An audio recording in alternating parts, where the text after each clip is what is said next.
For those of you joining us, it is 5 o'clock Eastern Time, and you are joining a live special of NBC News on the attack on America.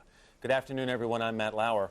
And I'm Katie Couric. It's been more than 8 hours since the first plane hit the World Trade Center tower this morning. We do know the devastation is unfathomable, but at this hour there is much we still do not know. For example, it is unclear how many people have died here in New York or at the Pentagon, where another jet crashed this morning as well. In Manhattan, it's believed that thousands of people may have been killed or injured, but a definitive number may not be known for days or even weeks. We do know 266 people died on board 4 airliners hijacked and turned into deadly weapons this morning. This is the scene again right now on the southern tip of Manhattan. The twin towers of the World Trade Center have been wiped from the New York skyline. The towers collapsed within minutes of one another after the astonishing and horrifying attack early this morning. The country's financial center disappeared under a carpet of rubble, smoke, and choking clouds of dust. The size and scope of this attack, unimaginable. Within minutes of the two attacks, at the World Trade Center, another hijacked jet slammed into the helipad, which is only a few feet from the Pentagon, destroying one wing of that building. There are many casualties there as well. One congressional leader called it a second Pearl Harbor. About an hour ago, President Bush's communications chief had this to say.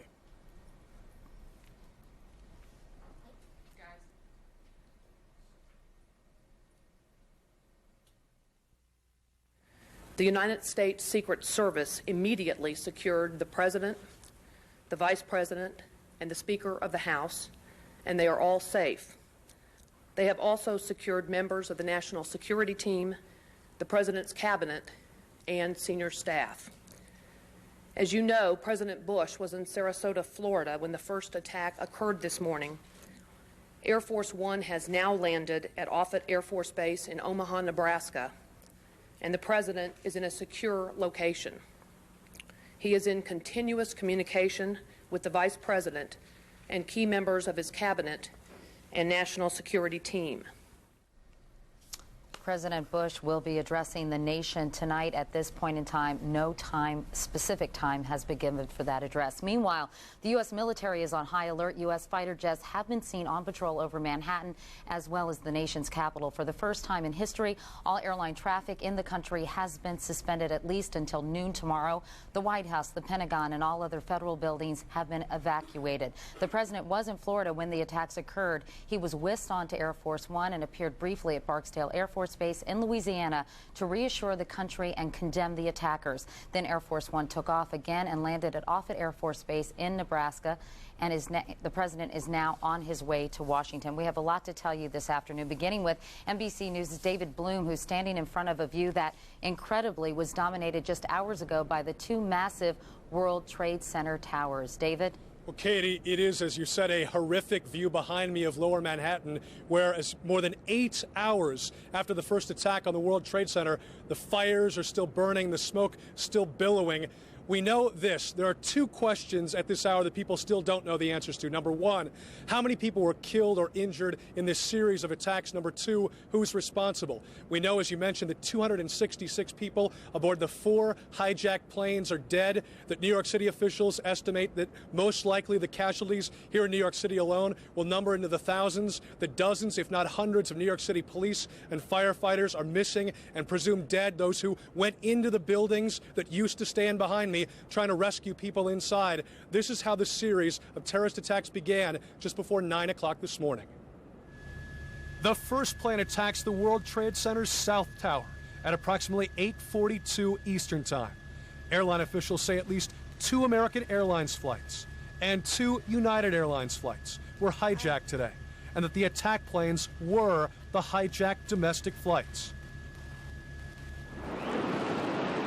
Roughly 21 minutes later, approximately 9:03 Eastern Time, the second large jetliner can be seen taking dead aim at the World Trade Center's North Tower. Emergency officials estimate 20,000 or more people may have been inside the 2 110-story buildings at the time of the attacks. Eyewitnesses report victims falling and in some cases jumping from the 2 buildings. At approximately 9:40 a.m., in Washington, D.C., a third hijacked plane crashes into the Pentagon in a burst of flames, one side of the building collapsing. Non-essential personnel from federal buildings, including the White House and the U.S. Capitol, are evacuated.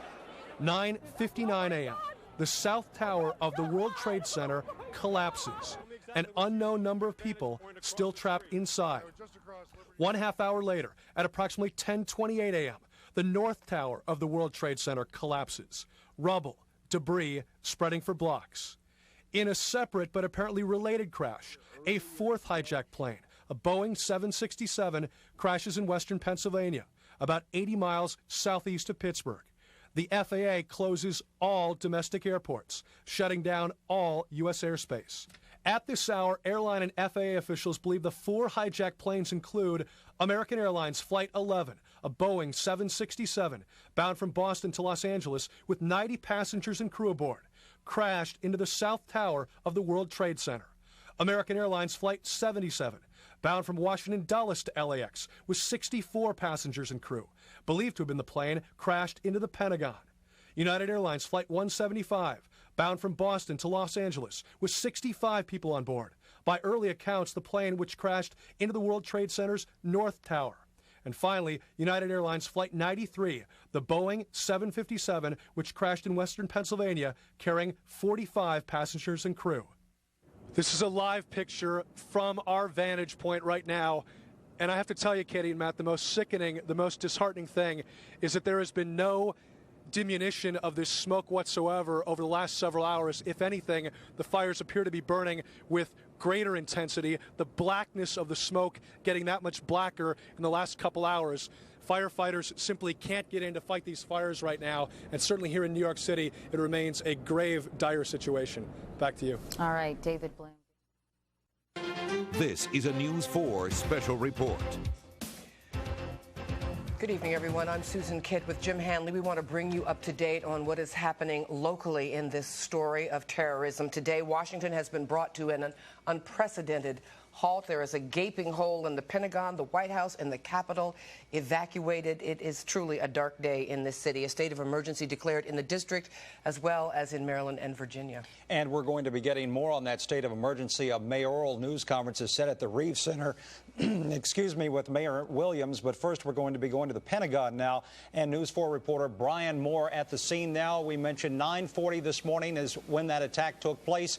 Is the smoke still billowing out, Brian? Jim, more than 7 hours after an airliner was used as a weapon of mass destruction, smoke continues to come out of the Pentagon. Now, firefighters are still making their way through the Pentagon, a very old building, trying to put out hot spots, trying to get this fire under control. We're told that this has gone from a strictly passive firefighting operation to a police investigation working in tandem as firefighters can get this blaze out. Now, we're told that firefighters are FBI agents are walking the grounds of the Pentagon, picking up small pieces of debris, hoping that one of them might be that telltale piece of evidence that can give them some indication of what happened here, help them later in recreating what went on. Now, it was shortly after 9:30 this morning when American Airlines Flight 77, that's a Boeing 757, a twin-engine jet with 64 passengers and crew, crashed into the side of the Pentagon, creating a gaping hole and setting up a fireball. Workers fled the Pentagon in confusion and panic, many of them working to help each other out. Secretary of Defense Donald Rumsfeld was actually in his office when it happened. He came out and started helping people, carrying them onto stretchers. We talked with Assistant Defense Secretary Tory Clark, who talked about some of these acts of heroism. The response from the military has been phenomenal. The response from the search and rescue people has been incredible, and the people in the community. And I'll just give you one example. There is a young man, Captain Lincoln Liebner, Liebner, who was on the west side of the building when it was hit. He saw what happened. He immediately went in to try to help some of the injured and help pull them out. His hands were burned. He went to the hospital to be taken care of. They forced him to go to the hospital. He came back, and he's in the building, and he is working. Army. And that's just one Army. That is just one example of the kind of response we've seen to this tragedy. Okay, well, now we're going to throw it back to the studio where the mayor's news conference is just getting ready to take place.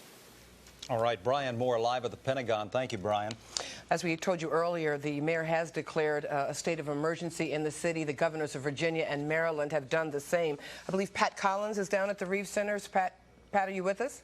Yes, Susan, I'm here at the Reeves Center. We expect Mayor Anthony Williams to come here to these microphones. A news conference was scheduled for about 5 o'clock. Around 1:30 this afternoon, the mayor declared a state of emergency in the district. This allowed him to put the National Guard on notice here, and there are plans to use the National Guard to sort of direct traffic in the city. Then about, I'd say, an hour and a half ago, Margaret Kellum, she's the deputy mayor for public safety, came down. She had a news conference. She said there are no specific threats against the district. She advised people who are home and in the district that they, if they want, can go out and they can go shopping. They can walk around the block, that there are no specific threats. They did request that if you see something suspicious, that you call 311 and leave the 911 call line open for only emergency police calls, that you just use a 311. But again, they said no specific threats here in the district. They say they plan for the city government to open tomorrow. They plan that D.C. schools will be open tomorrow. And now we're waiting for the mayor to add or subtract anything from what we've just told you. Again, he was supposed to be down here at 5 o'clock. We expect him any minute. When he gets down here, we'll bring him to you. Susan, back to you. All right, thank you, Pat. One of the things you have not heard throughout this day is a number of dead or injured. Those statistics just aren't available. There were 66 people aboard that American Flight 77 from Dulles to Los Angeles. They are presumed dead. And we have heard earlier that a spokesperson for the Navy said there are dead inside the Pentagon, but we have no numbers, no confirmation of that. We do know that there are many injured, and right now Sarah Lee is standing by with a live report on some of the injured at a local hospital. Sarah Lee? Hi there, Susan. I am at Virginia Hospital Center in Arlington, where the number of the injured that have been brought here is now up to 36. This is the closest hospital to the Pentagon, so they are transporting several of the patients whose injuries range from very minor cuts and bruises to some burn smoke inhalation, all the way up to people who are in surgery. Currently, I'm told there are 2 people in surgery, one suffering a femur problem, and another one is having surgery done to the hand. 13 people have been admitted so far, and 8 people are in intensive care right now, 4 on ventilators, and the doctor has told us that those in intensive care are suffering from life-threatening situations. Of those 36 patients that were brought here, the hospital has confirmed that 5 were EMS workers who were working on the scene at the Pentagon, suffering smoke inhalation, scrapes, burns, but the doctor did confirm that the extent of the burn injuries on the patients that they've seen here ranges from anywhere from 1st degree to 3rd degree burns, that they were even considering transporting some of their burn victims here to the burn center. In just a moment, I'm going to be giving you a telephone number for people who are watching this that are looking for loved ones, wondering if any of them were brought here, and I will be giving you that number in just a moment. But the update here from the doctor, again, 36 patients transported here from the Pentagon. No fatalities from that registered at this hospital, and they say that they don't foresee that they will be full to capacity or having to divert any patients elsewhere. And so far today, they have not had to divert any ambulances to other hospitals. They've been fine as far as being able to facilitate the patients that come through this emergency room. About 100 nurses here today, 50 doctors brought in, everyone that they could get, all hands on deck here. That telephone number is 703-558-6763, 558-6763. This is a hotline that the hospital here at Virginia Hospital Center in Arlington has set up for family and friends who may be wondering if their loved one was brought to this hospital with injuries. That's the latest from here in Arlington. Susan, back to you. Sarah, let me ask you, are you starting to see a lot of family members there, and are names coming out yet? No names are coming out at this point. We did ask the hospital,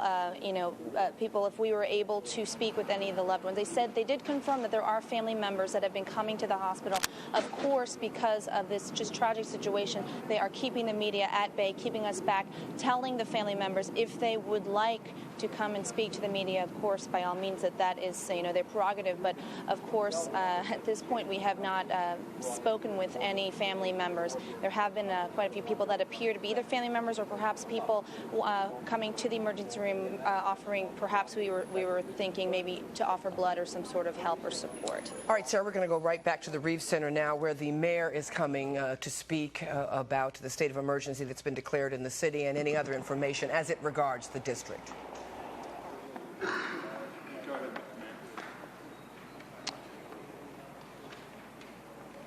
Okay, I just have another brief statement as part of our regular updates for you. Throughout the day, we've been able to assess the unthinkable loss of life and destruction in New York and across the river in Virginia at the Pentagon. We can only thank God that our city was not the target of a similar event. And as I said earlier, our prayers go out to those who have been killed and injured and to their families and friends and loved ones. The district government took immediate steps to manage the situation here in the city and to take reasonable precautions to safeguard residents and visitors. With the exception of areas immediately surrounding the White House, all district roads are open. Bridges in and out of the city are all open at this time, but please note that the Memorial Bridge is currently outbound only. The 14th Street Bridge has just a moment ago been opened both ways. District Emergency Services personnel will continue to provide assistance to neighboring communities, and we will remain in close contact with federal officials as we have been throughout the day. In that respect, we are currently in consultation with federal officials in neighboring jurisdictions to determine whether or not district schools and government offices will be open tomorrow. It's our hope to have a final decision later today so that people can make their plans as early as possible and plan accordingly. I want to take a moment to thank the citizens and residents of our nation's capital, district employees and the press for staying calm, keeping our streets clear, cooperating with authorities to help us through this very difficult period. I appreciate it, and so do all of us here in district government. We do have a need, and it is an important need, and that is for blood donations to keep our hospitals in a state of readiness and to help them meet their immediate needs. If you're able to donate, please call, and I urge citizens throughout our city to take heed here. Please call the Red Cross at 202-872-1304, 202-872-1304, or at 1-800-GIVE-LIFE, G-I-V-E-L-I-F-E. And I really urge everyone to do that. And with that, I'd be happy to answer any questions you have. Mr. Mayor, what can you tell our citizens who are at home watching this? Is it safe for them to go to the store? Can they go out shopping? Can they take their kids to the park? Can they walk through their neighborhoods? Can they come downtown? Yeah, what we're telling our people is right now, while we have this level of uncertainty and while we haven't really made a final determination as to what we're going to do with government facilities being open, whether it's appropriate tomorrow to have everything open, I think that my earlier urging to everyone ought to remain in force, and that is if we've got something essential to do, picking up groceries, picking up your kids, you certainly ought to do that, but I wouldn't take this opportunity to take a tour through the city, no. We're not in a normal situation. I think we want to return to normal as quickly as possible, but right now... Specific threats against? There's no specific threat, but I just urge caution right now, and I think that's appropriate. What are your counterparts in neighboring jurisdictions telling you about routes in and out of the district for tomorrow? Well, again, we're doing some transportation planning, as always, in this kind of situation, and Dan can speak to that. Right now, we are going to be meeting at 6 with the other jurisdictions to discuss this issue, but right now all routes in and out of the city, save for the Memorial Bridge, inbound, are open. So all routes in and out of the city are open. We want to get a determination with the feds as quickly as possible so people can plan. And certainly it's my intention, notwithstanding the heinous things that have happened today, that we return to normal as quickly as possible. But right now, I think the essence of caution is to take this one step at a time, and that's what we're doing. When do you expect to make that decision, sir, as to when the government will be open and when the schools will be open? Certainly, I'd like to make that decision so that our families have as much time to plan as they can, although, in certain snow events, we don't get the word until 6 in the morning. I'm not saying that's what we're going to do. We're going to try to get it as quickly as possible, but we're in an uncertain situation right now. How long do you anticipate leaving this state of emergency in place?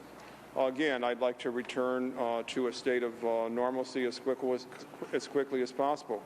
We've got a state of emergency in place to have us on the highest state of alert and to be able to execute contingency plans immediately in the unlikely event, and God forbid something were to happen here, immediately in the city itself. But having said all that, again, we want to return to a normal situation as quickly as we can. I think all of us want to do that. Recognizing that all of us as Americans, I think our lifestyle has changed permanently now. Have you discussed IMF yet? No, I have not. What about the police protection? What level of police protection do we have? What level of police protection? We've got a full complement of police out there in our city at this time. And they're doing the job that they know how to do, which is bringing crime down in our city, throughout our city. Mayor Williams, you said earlier you talked with officials from the White House. Who from the White House have you been in touch with? Well, we're in touch with the White House. I know it's a building, it's an organization, it's the executive branch of government. But to give you an example, in talking about what we do with our facilities and our openings, we're in direct contact with Office of Personnel Management, and we work with them and consult with them. Okay? Thank you all for coming down again. We'll have regular updates for you, and again, try to get this information to you on what our plans are tomorrow as quickly as we can, as soon as we can batten down the hatch with our federal counterparts. Okay? Let me just say, we're not planning any more briefings here today, but D.C. Mayor Anthony Williams on the state of emergency declared in the city. Not too many definitive answers. It's going to be a situation of standing by for the next few hours before people know how events will unfold in the city. We heard that they were having a meeting at 6 o'clock. We may know more about that after 6 o'clock as to a rush hour tomorrow. No rush hour tonight to speak of. All the streets are quiet. Mentioned all the roads out of the city, into and out of the city, are open, but the Memorial Bridge inbound, so that is encouraging. But as we've seen from our traffic pictures, afternoon today, the streets were pretty quiet. The most difficult thing, one of the most difficult things in this situation has been folks wanting information about their loved ones, those who were in the Pentagon, those aboard flights. We do have some phone numbers for you now, although it is still very difficult to get information. People, all on-duty Navy and Marine workers who were in the Pentagon this morning are being asked to call and report their status. That number is 877-663-6772. 877-663-6772. This is not a general information line. You cannot call and get information about people who you think may have been in the Pentagon. It's only for Navy and Marine personnel who are now in the Pentagon who were in the Pentagon this morning. We also have some airline numbers we'd like to pass along to families and friends now who need information about the United Airlines flights. Should call 1-800-932-8555. Information is also posted on its website at www.united.com. And American Airlines has a hotline for friends and families to use to get information about flights 11 and 77. It's 1-800-245-0999. That's 1-800-245-0999. And it is that American Airlines with 64 passengers and crew aboard that is believed to be the plane that struck the Pentagon shortly after 9:40, and that was departing from Dulles this morning. Headed to Los Angeles. We're going to rejoin network programming now. Doreen Gensler, Jim Vance will be back in a little while to tell us what's happening locally. Right now, we're going to rejoin the network and its coverage on this day when America is under terrorist attack. That they were afraid that there was another building in the complex. We later learned it was Building 7, the one we showed you a half hour ago, and just moments ago, that building collapsed. Matt? Pat Dawson, hi, it's Katie. I was just curious, are there any other buildings in danger of collapsing in that general vicinity? When we spoke to the Port Authority officials, as I said, probably in the last hour and a half, they indicated that they were worried about a couple of buildings, but really they concentrated on Building 7. That is the one that just fell literally moments ago. They didn't indicate that they specifically thought that there was another building that was in trouble. They just said they were nervous, in their words, about a couple of buildings, and then specifically cited Building 7, which is the building that we just referred to. Katie. All right, Pat Dawson. Pat, thank you very much. Meanwhile, Dan Abrams is on the telephone, apparently at the scene. Dan, what can you tell us? Well, hi there, Katie. I'm standing about 5 or 6 blocks away from where that building just collapsed. The one piece of good news is... Okay, obviously we have lost contact with Dan Abrams, who is nearby the building, as he said, that just collapsed. We'll try to maintain contact with him in just a few minutes. Meanwhile, Osama bin Laden is a name that we have been hearing all day long as an individual who may, and we emphasize may, be responsible for these terrorist acts. It is a name we have heard before as well. Hoda Khatbi has this report. The early focus is on guerrilla leader Osama bin Laden because of the level of logistics necessary to carry out today's series of attacks. Bin Laden is a millionaire Saudi businessman believed to be living in exile in Afghanistan. U.S. officials link bin Laden to numerous terrorist attacks, including last year's bombing of the USS Cole in Yemen. He was blamed for the 1998 bombings of the U.S. embassies in Kenya and Tanzania, in which 224 people died. And one of his top lieutenants was convicted this year of plotting to bomb the Los Angeles International Airport at the turn of the millennium. An Arab journalist with access to bin Laden told Reuters that the guerrilla leader had warned just 3 weeks ago of a, quote, unprecedented attack on U.S. interests. Since 1998, he has declared all U.S. citizens legitimate targets of attack. The tall, thin bin Laden's goal, in his own words, is to unite all Muslims and establish a government which follows Islamic law. His network supports terrorists in Afghanistan, Bosnia, Chechnya, Somalia, Yemen, and Kosovo. We should note, though, that just hours after the attacks, Afghanistan's hardline Taliban rulers condemned them, rejecting suggestions that bin Laden is behind them. Meanwhile, NBC's Andrea Mitchell is at the State Department this afternoon. Andrea, what are State Department officials saying about the possibility that this is the man responsible for these attacks? Usually they are very cautious about drawing these conclusions. Since the State Department was evacuated, Katie, I'm here in our newsroom and talking to national security officials, intelligence officials, and others in the government. They now believe that bin Laden was responsible. They have seen some evidence since the attack this morning pinning this on those involved with bin Laden's organization, a global organization that George Tenet has been warning Congress is the one organization capable of multiple attacks with no warning. This is his M.O. This is the way he, according to the indictment and the arrest warrant, was able to attack both the embassy in Tanzania and in Nairobi, Kenya, almost simultaneously. It is a requirement of a great deal of coordination, of money, of expertise, a global terror network, if you will, which has been almost unique to bin Laden. So while he was immediately under suspicion, we are now told from top U.S. officials that they have seen evidence, which we can presume is some sort of electronic eavesdropping evidence, that in fact bin Laden was in some way responsible for this. That is certainly their operational theory.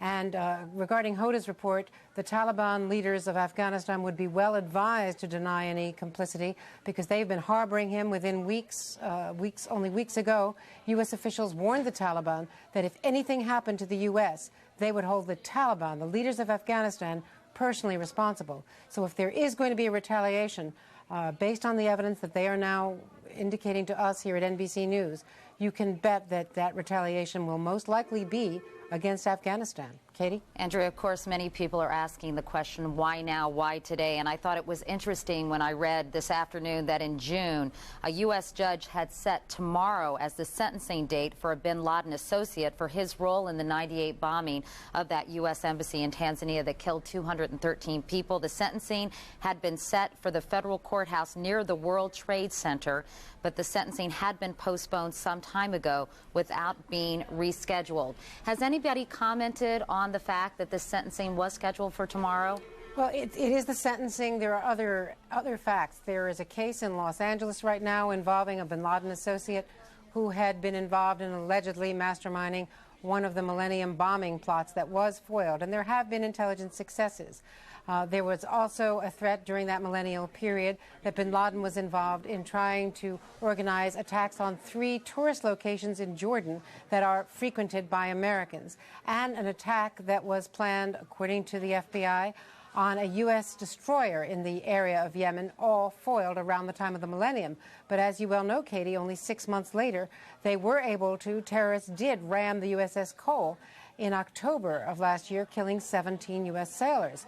And afterwards, recently in June, bin Laden, on a home video, a training video, a remarkable piece of tape, took credit for killing sailors and issued this tape, which was a recruitment tape for more people to target America.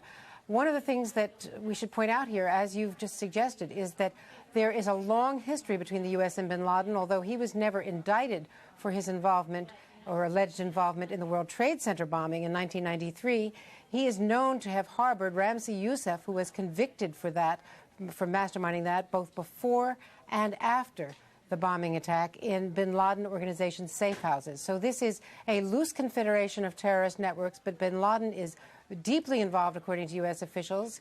As Hoda pointed out, he has a lot of money. He was Saudi-born, of both Yemeni and Palestinian parents, but disowned by his Saudi family and disowned and kicked out, really, by the Saudi government. But the initial anger that he felt against the U.S. after being trained in Afghanistan to fight the Russians in that war was because of the U.S. involvement in the Persian Gulf. Andrea, as you well know, in the early hours following the attack this morning, an organization, the Democratic Front for the Liberation of Palestine, initially claimed responsibility. It was later denied. Yasser Arafat has condemned the attack, and yet there are celebrations on the streets in Palestine. People have been distributing candy to people on the streets and cheering that God is great, celebrating, if you will, these two attacks. What is the State Department's position on that happening in Palestine? They are well aware of the reaction of the West Bank and Gaza because of the strong feeling against the United States.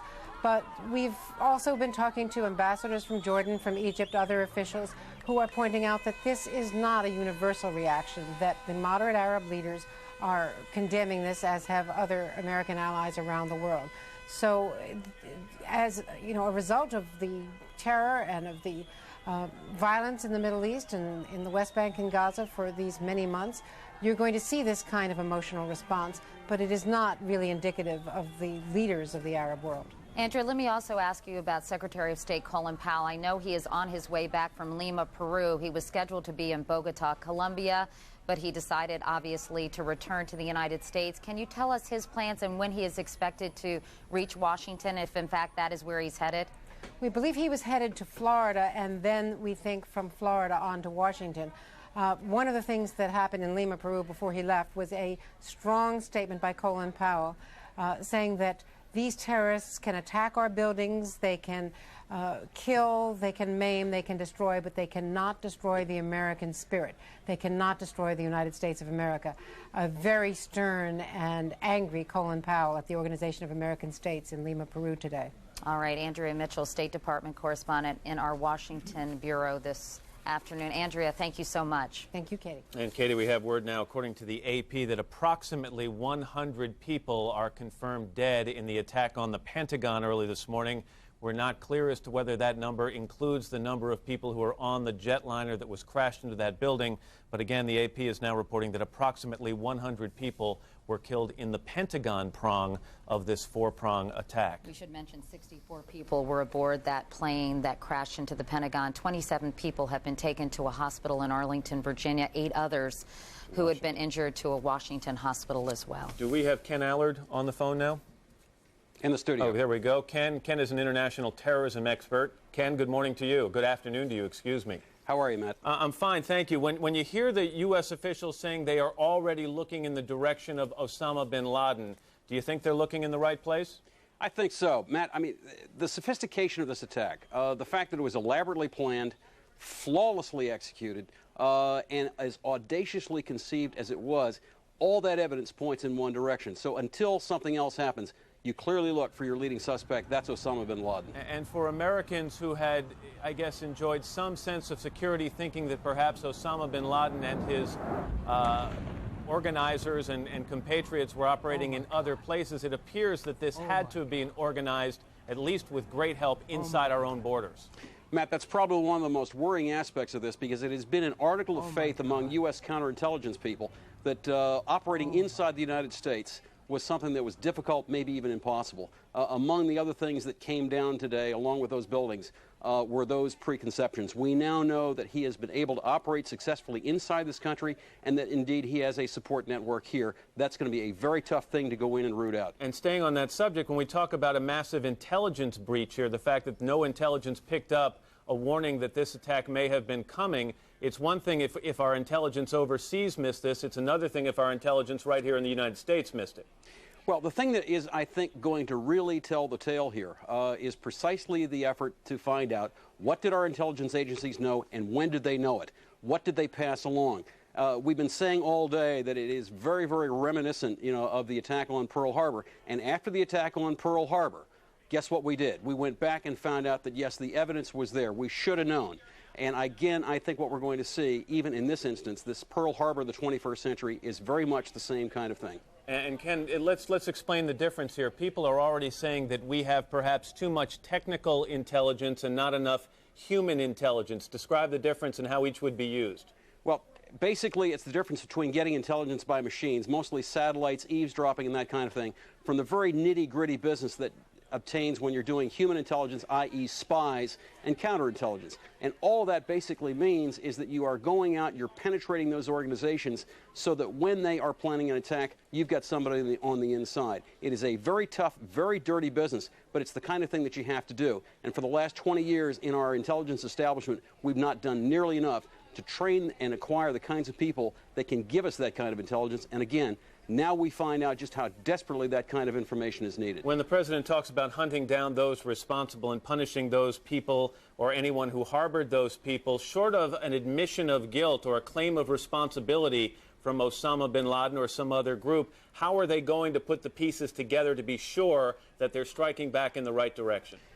Well, Matt, it's said that revenge is a dish best eaten cold. And I think that while we are all tempted to want to lash out immediately, this is going to be the kind of thing that we have to get right. And part of the reason for that is the fact that this is going to be, again, an effort that's going to entail the intelligence agencies, our diplomatic efforts, as well as our military. And it's terribly important that we get these targets right. It's terribly important that we not just do the kind of pinprick attacks that we've had in the past.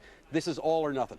Ken, talk about the coordination that was required to pull this off, with two planes striking the World Trade Center within 20 minutes of one another, and then 20 minutes later, another at the Pentagon, and a short time after that, the fourth plane crashing in Pittsburgh. Matt, the coordination here I cannot say enough about, simply because of the fact that in the military we talk about time over target, time on target. And what you had here, it was necessary for the terrorists to do that, because once we copped to the idea that there were systematic attacks underway, we could take countermeasures. They did all this within the space of about half an hour, 45 minutes. And what they had to do was to be in communication. They had to have a good plan. They had to be well positioned, and they had to have excellent communications with each other to know that the operation was all underway. The thing that's amazing, too, is the fact that they had to have some understanding of the weather. The weather both here in Washington as well as in New York was absolutely perfect. It was the crystal clear kind of weather that you would want to have if you were planning an operation like this.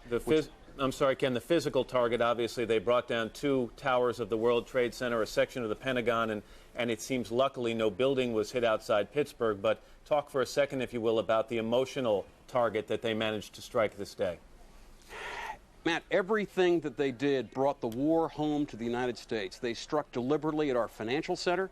They struck deliberately at our transportation network. They struck deliberately at the military apparatus of the United States. And much more critically, what they took on was the power, the prestige, and the might of the United States. So, among other things, this is going to require a response that is totally out of proportion to anything that we've seen in the counterterrorist war to this point. Ken Allard. Ken, thanks very much. Pleasure, Matt. Katie? Matt, as you well know, scores of New York hospitals and hospitals in the New York area have been mobilized to deal with the thousands of people who were injured and critically injured, some even killed in the blast. Bob Bazell spent most of the day at St. Vincent's Hospital here in Manhattan. Bob, what can you tell us? Do you have any clear numbers at this point in time, or is that still impossible to say? It's very difficult to say, Katie, but what's kind of frightening right now is that the numbers are fairly low, and low is a relative term in this context. But right now we know of about 1,000 casualties in all the New York area hospitals that have been taking them in. The one where I was, St. Vincent's Hospital, had us about 250. As you can see from that picture, some of them are horribly burned and mangled in other ways. In addition to the burn injuries, the hospitals have been receiving concussion injuries from people who were hit by falling stone and broken glass. But the numbers are low because probably most of the victims are still buried in the rubble, and the rescuers can't get to it because of the intense flames that we've been seeing all day. In addition to that, about 1 in 5 of the people who were brought in seriously injured or dead were either firefighters, policemen, or EMS workers. So an enormous number of the people who were injured today were rescue workers because of this timing between the crash into an explosion in the first World Trade Center tower and the second one. A lot of people were going in to put out that emergency, and then the second building exploded, and then there were the collapse. So we were seeing a lot of heroic firefighters and police and emergency service workers who were injured as well. In addition to this injury story, Katie, today has been a day, of course, like none other in New York. All day long, people were embracing each other on the street, strangers crying, people hysterically looking for their children. New York City schools kept the children all day long, but everybody wanted to know where their children were. The subway stopped running. People had relatives inside those buildings. Of course, enormous numbers of people worked in the World Trade Center. There was one nurse at St. Vincent's Hospital where I was who was on an email with her husband who was in the standing tower. He was assuring her he was okay. The email went blank. She looked out the window and the building collapsed.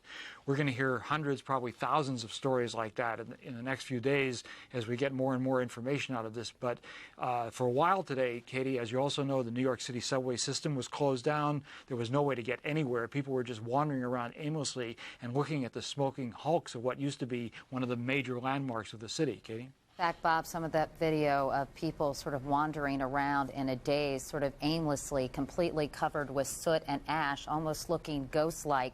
Did you see many of those people kind of wandering or being helped to St. Vincent's? I did indeed, Katie, because St. Vincent's is the closest trauma center to the World Trade Center, and it's where the biggest number of trauma victims went, and a lot of family members came there looking for their loved ones. Also, downtown Manhattan, for people or southern Manhattan, for people who are familiar with the geography, was just closed off. Nobody could go in there, but people could walk out, and it was like an enormous army of dazed people covered with ash who kept walking up the major thoroughfares, going north, trying to find their way home or somewhere away from the smoke, the dust, and the death that they had seen everywhere. I saw ambulance workers today, Katie, crying. These are people who have seen the most horrible things on earth that you could imagine, and yet they hadn't imagined that they would ever see anything like this today. Policemen were crying, firemen were crying. I don't think anybody had ever imagined that New York City or any city in the United States would ever face a trauma, a crisis like the one we're seeing today. I know that Cardinal Egan was on hand from the New York Archdiocese offering his prayers, even delivering last rites to some of the victims who were brought to St. Vincent's. Yes, he was there, and he was saying religious. He had religious sentiments for people of all faiths who were brought in there. St. Vincent's happens to be a Catholic hospital, but it's not just for Catholics, of course.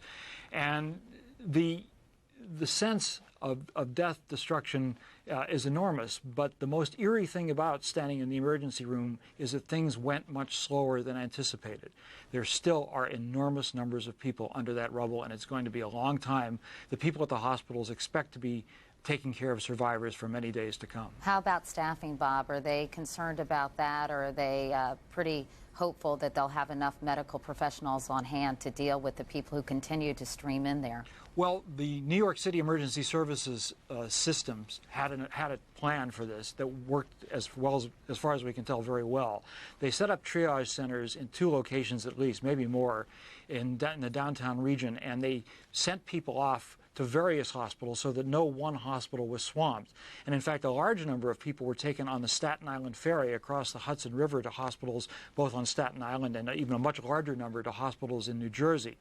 And so as a result, the hospitals have managed to be able to deal with the load that they've had, and they're starting to get ready for the long haul. Everybody who was on the staff of every hospital showed up volunteering. At one point, in St. Vincent's Hospital, which is in Greenwich Village, they put out a call for blood donors, and so many showed up, hundreds and hundreds of people within minutes showed up that they had to take them in buses to other hospitals where there was still a great need for blood. But nobody thinks this story, in terms of caring for the survivors, is anywhere near its end. All right, Bob Bazell. Bob, thank you so much for that report and for talking with us this afternoon. We appreciate it. Incidentally, 2 makeshift morgues have been set up here in Manhattan, one in the borough of Manhattan Community College, the second at Greenwich Street and the corner of Northmore, and a third makeshift morgue may be set up a little bit later on. Matt? And as Bob may have mentioned, New Yorkers have been lining up at some hospitals looking to donate blood for survivors who may be in need. Ashley Banfield has been down in the area near the World Trade Center reporting all day. She joins us now. Ashley? Hi, Matt. I'm having a tough time hearing you, but there are a number of emergency vehicles that are now coming out of the vicinity of number 7 World Trade Center that has just gone down. And I just wanted to let you know very quickly, before that, number 6 World Trade Center went down, and housed in those 2 buildings, offices of OSHA, U.S. Customs, ATF, and a number of other retail spaces as well. Not only that, but financial offices too. Those buildings had all been cleared out after the first plane hit the World Trade Center this morning. So there was some speculation that there's not a soul in those buildings at the time. Certainly, number 7 that just went down as we were live on the air earlier on with MSNBC was cleared out. Most people, they said earlier that they were just waiting for that building to go down. So they were expecting this to happen. Not only that, it is still an awesome sight when this happens. I just wanted to introduce you very quickly to Mel and his son Max, who have basically evacuated their own house. You live just down this way, just past this red building, is that right? Yeah, Duane Street, just by Chambers Street. You just picked up your animals and one overnight bag and gotten out of there. Were you told by anybody that you needed to get out of there quickly? No, actually, we had a hard time getting back there because the whole area's been cut off. But we'd already left, but we didn't have any of our stuff. So now we're trying to get back because the water, the electricity's all been cut off. And, we basically have to move out of the area. Where are you going to spend the night? Friend's house. We have, our children or other children in Brooklyn. We can't even figure out how to get there. So, Max, you were in school. You were in high school not far away. You could see the actual plane crash and the fireball that ensued after that. Well, I was in class and my friend said, "Oh my God, someone bombed the World Trade Center," and we all said, "That's not funny." And we looked out the window and there was an explosion. Then we turned on the news and we saw on the TV the smoke and the coverage. We saw another plane going. I said, "Well, is this a replay of some sort?" And we looked out the window and we saw the explosion carry through the other side of the building. And they just kept you in the school at that point? They kept us in the school, and I think it was a smart idea because if they kept us in the school, like that way kids wouldn't run down there and see what was happening. And then later they evacuated the school. Thanks very much and good luck to you. I hope you are all safe. Matt, I just wanted to tell you really quickly what happened earlier. We have been moved about 5 different times. My producer and I, early this morning, right after the first World Trade Center came down, were caught in the debris of the collapsing second World Trade Center. In fact, our clothes are still covered with all of this gray ash, and that's what you see when you see a lot of the people who are coming out of that epicenter. They're covered from head to toe in gray. Some of the emergency vehicles that have been coming through here as well, windows blown out. We saw an ambulance that was completely burned out on one side. The windows were blown out. The ambulance driver just told us as he was rolling by, this was a brand new ambulance this morning. Not only that, but we can tell you that we've been moved 5 times because there is the concern that more buildings will collapse. We are not being told now that any more buildings are in peril of collapsing, but we have heard other buildings potentially nearby are unstable. They are keeping us at this particular perimeter because there's not too much concern that the wind is going to blow northward. The wind has been blowing eastward off of the island of Manhattan and into the other boroughs east in Brooklyn. But at this point, we seem to be okay at this vantage point, and we are about, I'd say about 7 blocks from where 7 World Trade Center stood just within the half hour. All right, Ashley Banfield reporting from downtown. Ashley, thanks very much. Just a reminder that airports across the country are closed. There's a ground hold in effect until about noon, at least noon tomorrow. For a while, the borders between the U.S. and Canada and the U.S. and Mexico were closed.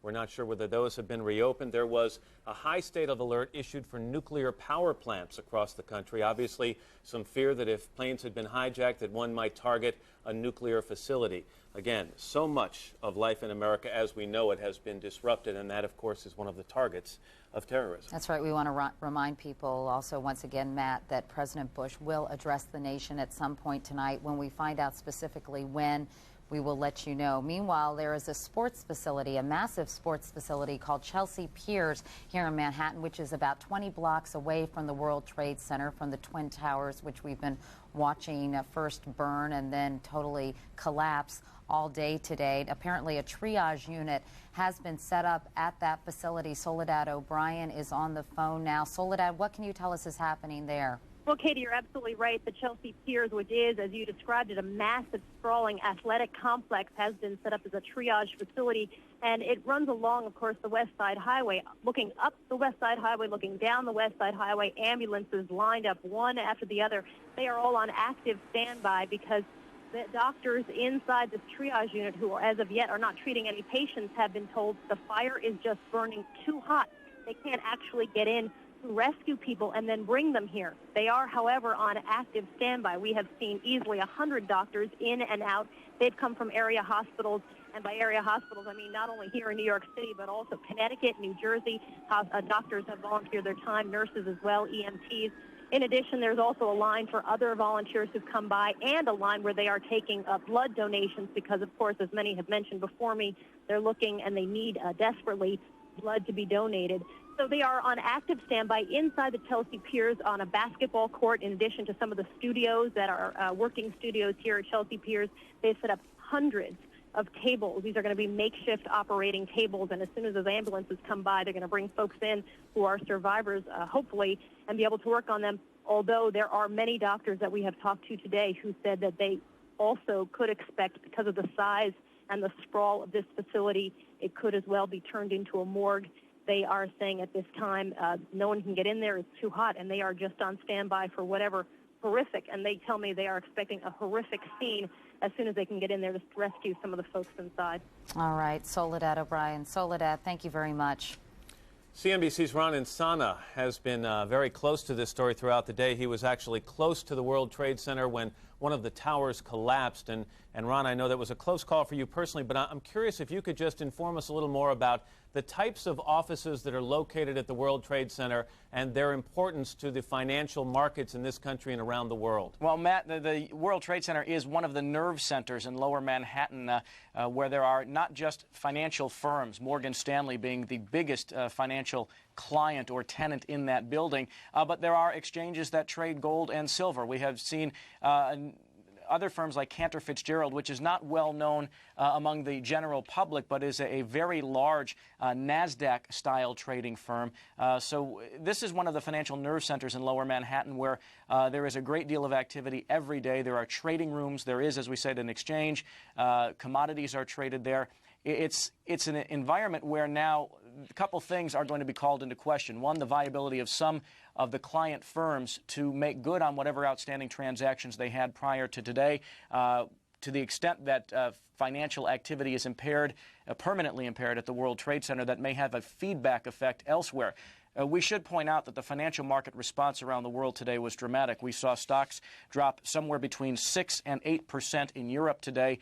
Gold prices spiked up rather dramatically in overseas markets. And then we also had oil go up more than $3 a barrel on the world oil markets as well. So the effects, not just to the financial markets themselves, but to the economy, are being questioned and analyzed all around the world this evening, Matt. And, of course, we've heard that the markets here in this country were closed today. We've been told they'll be closed again tomorrow. I mean, how long can we expect them to be shut down until they can get up and running again? Well, there are so many sensitive issues to be dealt with, not the least of which will be security for the participants in those marketplaces downtown, the New York Stock Exchange being the principal exchange in lower Manhattan.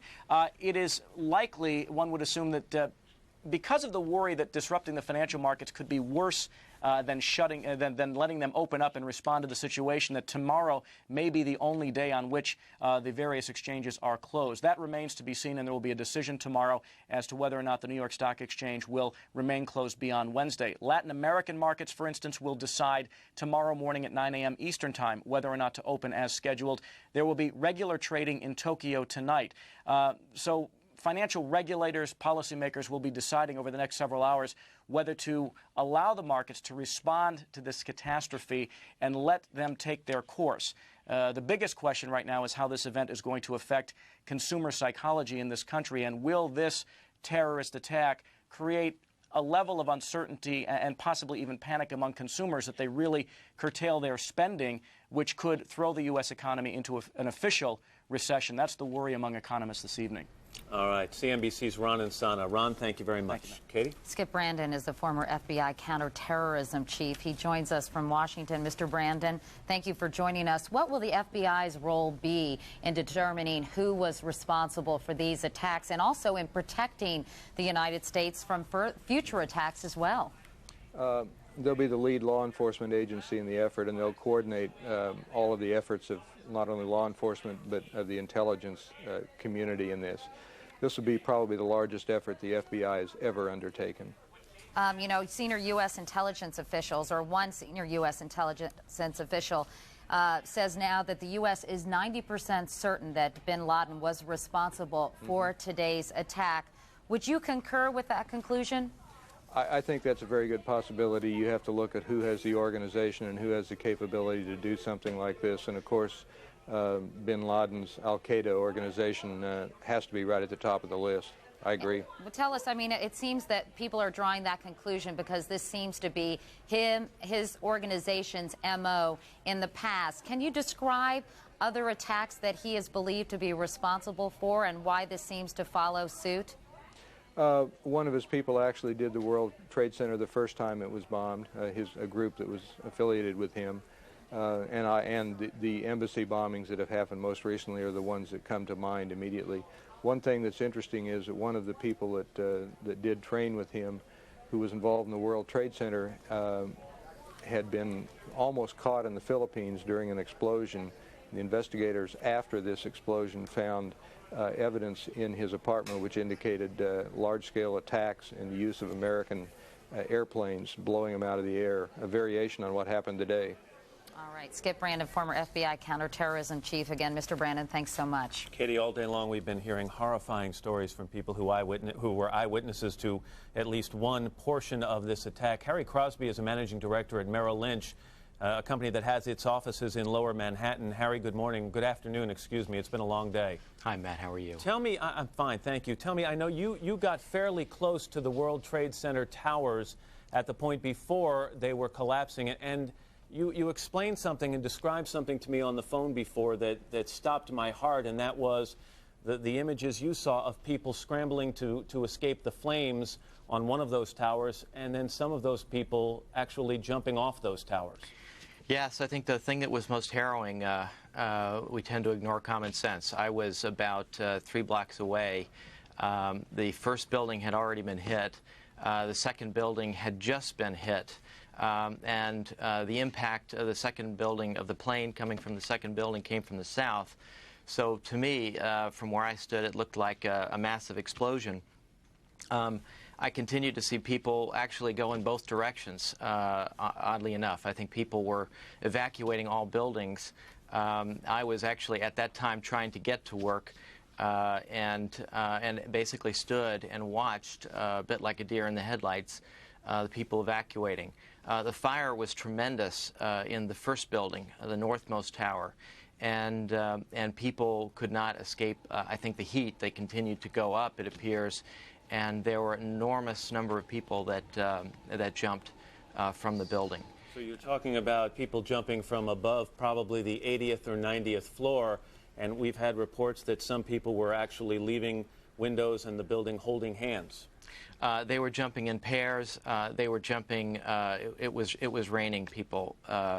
It was amazing to see, and while you think you should turn away and escape, I think everybody was just frozen and watching. There was a lot of crying. I think a lot of people were extremely disturbed, but very few people left the scene.